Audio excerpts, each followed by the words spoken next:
What do you think is the most overlooked aspect of marketing for dental practices when we're trying to scale? Great question. So the basics of marketing.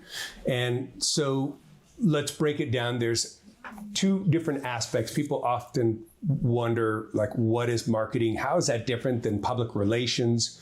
What is public relations? Where does advertisement come into all that? I can supply you a whole theoretical breakdown on each one of those things.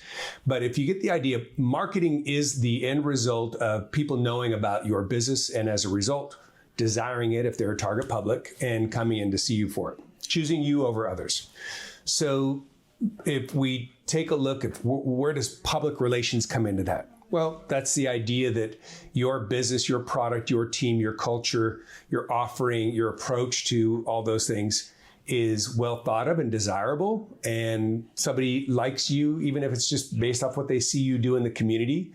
You're well thought of, and that is starting with your Google reviews, your online profiles. So I can find out about you, hear from you from a friend, see one of your ads, maybe drive by your place, but that doesn't mean I'm sold on you. So what am I logically going to do next? Let's just take Joe Consumer.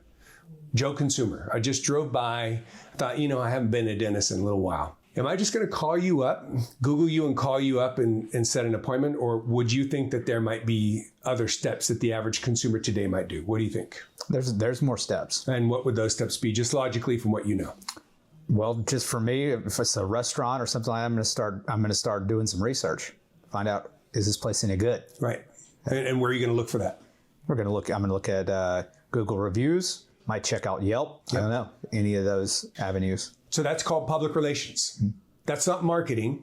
That's public relations. So public relations is your image. How are you considered? How are you looked at broadly by, your general community? And your average consumer, in your case, a patient, they're going to trust another person who'd been to your practice and other people who know of you 10 times more than they're going to trust what you have to say on your website. Did you notice you said that before you said, well, I'm going to go read your website? Nobody's going to go read, a company's website. Yeah, maybe if I'm looking for a very specific product or service and I'm wondering if this company does that or covers that or how they do it. Yeah, I might drill into their website, but a lot of people are still going to start with reputation management.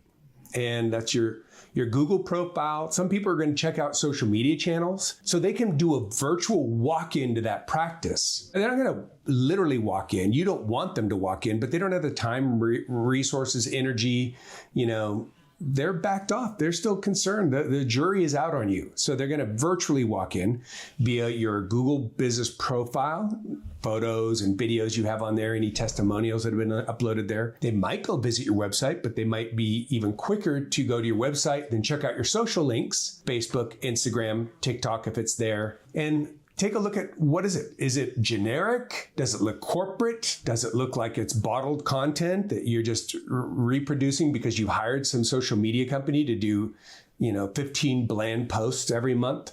Or is it a real, it's a contact-based business that really cares about its consumers, again, in your case, patients. So that's the public relations, but there's a marketing twinge. I just mentioned social media, somebody who's going to go take those photos and keep a routine feed going, reviews, not just what you're rating, but how many in comparison to everybody else in your area. So these are the basics. And those basics, if not in place, can totally undermine marketing, traditional marketing as we know it. So let's call traditional marketing your Google ads, a marketing funnel for implants or Invisalign, your website. I'm not going to get to your website if I can't get past your reputation management. That making sense? Yes, of course.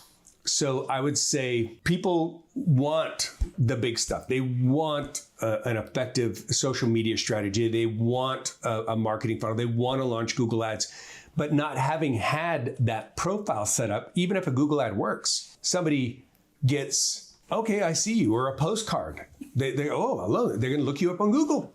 Okay, good. You got 64 reviews. Good star rating.